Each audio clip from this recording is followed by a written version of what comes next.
Day 6, we're here getting our rental car for the next 6 days.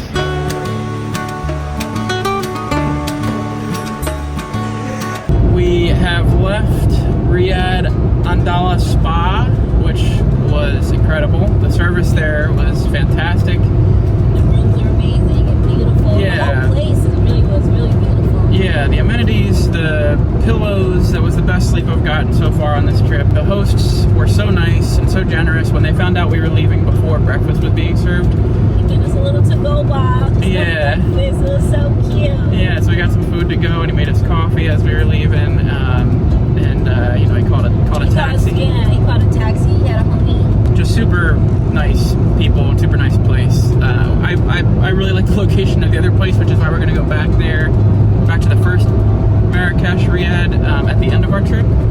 We'll be back there, but I recommend either place. Yeah. They've both been great. Now we have picked up our rental car. We are beginning our voyage north. We'll be making our way all the way up to Tangier. Lots of different stops along the way. We'll be passing through Casablanca first today. Now, we're just going to stop there for a few hours, just see a couple things. Yes, it is Friday today, so Miriam's going to try to... Gonna do my prayer. Exactly. Yeah, we're unfortunately not going to spend too much time there. We've kind of heard from a lot of... It's not really worth spending a lot of time here, so... Yeah, a lot of Moroccans online, and even people who visited have said you can kind of skip it if you want. I don't know if that's true. I'm sorry if I'm offending any people from Casablanca, but we're just going to kind of stop through and check it out. But tonight we are staying in the capital of Morocco, which is Rabat. So we have a big day with a couple stops here as we make our way there tonight. After this, it should be a much more relaxing trip, but we, did a lot of driving yesterday.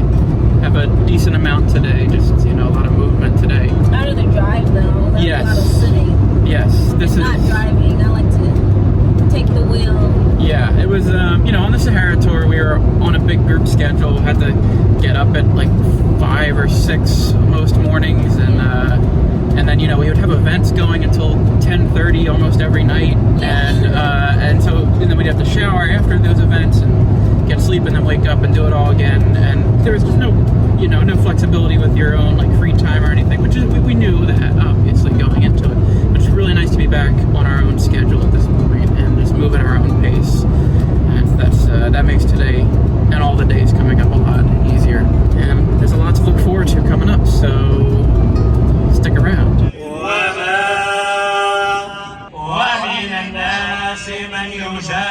We made it just in time.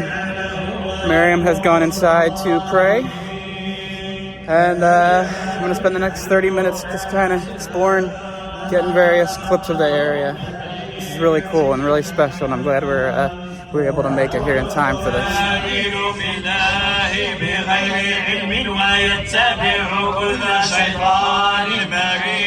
كتب عليه أنه من تولاه فأنه يضله ويهديه إلى عذاب السعير ومنكم من يتوفى ومنكم من يرد إلى أرذل العمر لكي لا يعلم من بعد علم شيء. Juma Mubarak. Just finished Juma prayer. Okay, so I'm getting tickets for us to go in because I want to see this too, so we're going to do a little tour. Be sure to check tour times in advance, but if you're in Casablanca, the Hassan II Mosque is definitely worth a visit. They offer tours in various languages, and parking is available underneath the building. This is the only mosque in Morocco that allows non-Muslims to enter. No one knows for sure how much was spent to build this mosque, but it's estimated to have cost as much as $800 million US. The ceiling above is equipped with electric sliding doors. Instead of air conditioning, the roof opens for hotter days when the mosque is full.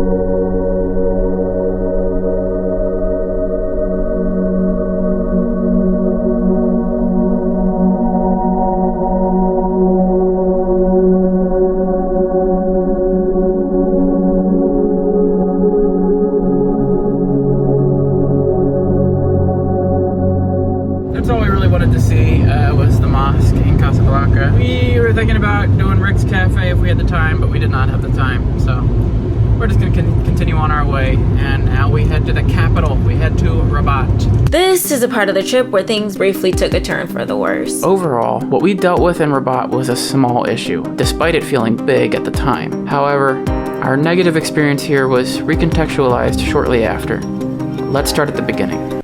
Okay, so we're in Rabat, and we've just been through complete hell for the past hour and a half. I don't know. We got here at 6 o'clock. It's 8 o'clock now. Yeah, we got to our Riad at 6. They sent really vague instructions. I told them we were coming in a rental car. They gave us a street that doesn't even show up on Google Maps or Apple Maps. So we just tried hunting it down. We got there around 6 o'clock. There was no parking, so I had to call the guy at the hotel. I had told him I can't find the Riad. And we found the street that it was on, but I walked like a mile down that street and couldn't find it. He said, no, it's actually back like towards the start. So I had to walk all the way back down a mile with all the suitcases and everything. Meanwhile, Miriam's with the car because I'm like, we can't find parking, so I'm just drop me off and then just drive around, and I'll come back and we'll figure out where we're supposed to park and all that. So Miriam's with the car, and I call the guy, and he says, have her look for one of the guys in yellow. They will give you a parking spot. So the guy in yellow tells her, wait here. Then he walks away. I get to the Riad, and a woman comes out to greet me. She catches me walking with the suitcases. She's like, are you Nathan? I follow her, and she had locked herself out of the Riad. So we're there, just ringing the doorbell to be let back in. Maybe about 10 minutes. I'm trying to call Miriam, and she's not answering all of a sudden. Eventually, she called me back and said that the police have her ID. Yeah, the police took her ID for waiting, which the parking guy told her to wait. And then to get her ID back, they were like, you have to pay. Meanwhile, I have all our money, and I'm locked outside our Riad. The employee and I start trying to track down Miriam, who's now super far away. So I have to walk another 10 minutes with all our luggage. I get there, and hold on. I think someone's knocking. That knock at the door was someone from the Riad coming to offer us a free dinner to make up for everything that happened. Where was I? Anyway, I get to the police officers. I've been running like miles back and forth with all our luggage. I get up and the officer's like laughing. Like he looks at me like, and I'm like, dude, you're like harassing my girlfriend. I don't know what's funny about that. And then he's talking to Miriam, going like, ma'am, give me the money. And he keeps walking away to go terrorize other people. And then he didn't even know how much it was. The officer was saying, ma'am, give me the money. And we were like, how much? And he was like, I don't know. Ask the other cop who's over there terrorizing someone else. I have to wait for him. And he's like, you're saying give me the money, but you don't. And then we have to go. It's like, you don't even know how much you want. Yeah, they're just trying to make a quick buck off of tourists. So we pay. We start finding our own parking space, and the guy who had told her to wait is like, no, come follow me to a different spot. He takes us onto like a sidewalk. It's not a parking spot. And we're going the wrong way down a one-way street. We scratch the bottom of the car because we're going onto a sidewalk. So we scratch the bottom of the rental car, and we're like, you, we're gonna go find that parking space again. Meanwhile, someone else is already taking it because he's not manning the open spot. Eventually, we find a spot. He's waiting around for us to like pay him for helping find a spot, I guess. I don't know. Thankfully, the woman who had been locked out of the Riad came back and talked to him and was like, hey, they had to pay the police like $30, 300 dirham while you were gone. So thankfully, we didn't have to pay for parking. And then later, I got a knock at the door, as you saw in the video, saying the Riad was gonna offer us a free dinner about a 10-minute walk away, which is where we're walking back from right now. And we're like, all right, thank you. Okay, so as you know, we've been having a very crazy day, but now we're experiencing an earthquake. What is happening? All the dogs going nuts outside. This is like a hunting match. I don't think we were supposed to come to Rabat. I want to know where it was. I want to know how far away. Did we dodge a bullet by being here? No, that's why you're hearing all the dogs. Crazy. I'm like, Nathan, why are you not reacting? I'm like, I genuinely didn't know what was happening. It was like the last thing that could have like crossed my mind. I was like, something's weird. Well, that was day 6. I really hope there's nothing else to report from day 6. And hopefully day 7's gonna be way more fun. and just chill. I don't need it to be fun. I just want to get to our next hotel, our next Riad. All right, well, good night.